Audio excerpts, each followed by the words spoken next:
ప్రస్తుత ప్రభుత్వంలో mega DSC విషయంలో యువతకి భారీగా మోసం జరుగుతుంది. డిఎస్సి విషయంలో దగా డిఎస్సి అన్నట్లుగా జరుగుతుందని ప్రస్తుత వైసీపీ నేతలు తీవ్ర ఆగ్రహం వ్యక్తం చేస్తున్నారు. అయితే ఈ నేపథ్యంలో నిజంగా ఎవరికైతే యువతకి న్యాయం జరగాలో వారికి న్యాయం జరగట్లేదని, డిఎస్సి పదవులు విడిగా అమ్ముకోవడం జరుగుతుందని కూడా వీరు నిరసన వ్యక్తం చేస్తున్నారు. అయితే ప్రస్తుతం విజయవాడ కలెక్టరేట్ వద్ద ఉన్నారు వైసీపీ శ్రేణులు. ఇది భారీగా పోలీసులు మోహరించి ఆపివేసిన నేపథ్యంలో కూడా వీరు వెళ్లి కలెక్టర్తో మాట్లాడడం జరిగింది యువత గురించి, డిఎస్సి గురించి.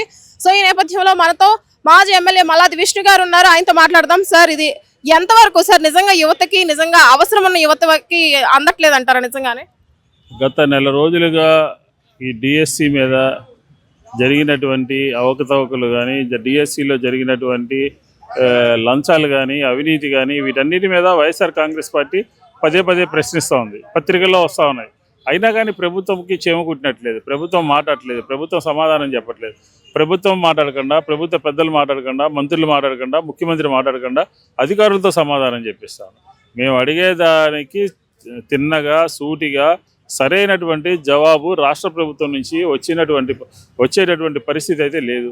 అందుకని మేము ఈరోజు ఈ 2 సంవత్సరాల ప్రభుత్వ వైఫల్యాలని, ఈ 2 సంవత్సరాల ప్రభుత్వము చేతకానితనాన్ని వైఎస్ఆర్ కాంగ్రెస్ పార్టీ ఈరోజు డిఎస్సిలో జరిగినటువంటి అవకతవకలను ఎంచుకొని అన్ని జిల్లాలో ఉన్నటువంటి అన్ని కలెక్టరేట్లకు వెళ్ళి వాళ్ళకి రిప్రజెంటేషన్ సబ్మిట్ చేసి దీని మీద విచారణ చేయాలి, సిట్టింగ్ జడ్జితో విచారణ చేయాలి, మంత్రి రాజీనామా చేయాలి, లేకపోతే ముఖ్యమంత్రి గారు సమాధానం చెప్పాలి అని చెప్పని వైఎస్ఆర్ కాంగ్రెస్ పార్టీ డిమాండ్ చేస్తూ ఉంది.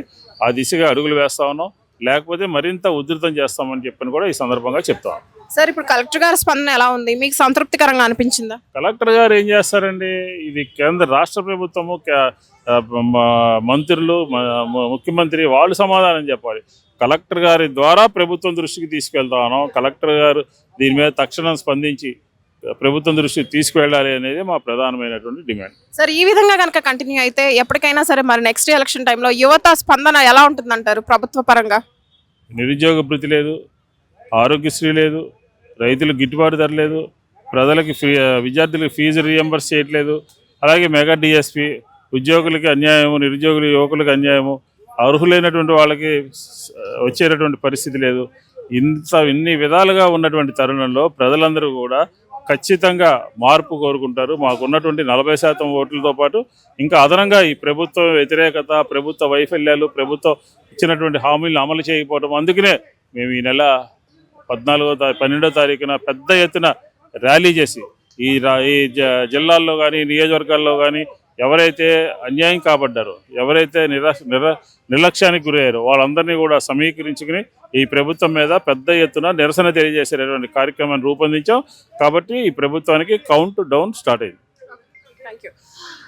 సో ప్రస్తుత ప్రభుత్వం డిఎస్సి, మెగా డిఎస్సి విషయంలో దగా డిఎస్సి లాగా ప్రవర్తిస్తుంది. నిజంగా ఎవరికైతే ఉద్యోగం కావాలో నిరుద్యోగులకు ఉద్యోగాలు అందట్లేదు.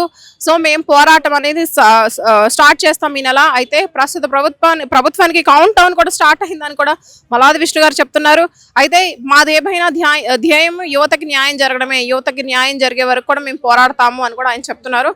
సో వీడియో జర్నలిస్ట్ కిరణ్తో అనూష, ఆంధ్రప్రభ, విజయవాడ నుంచి.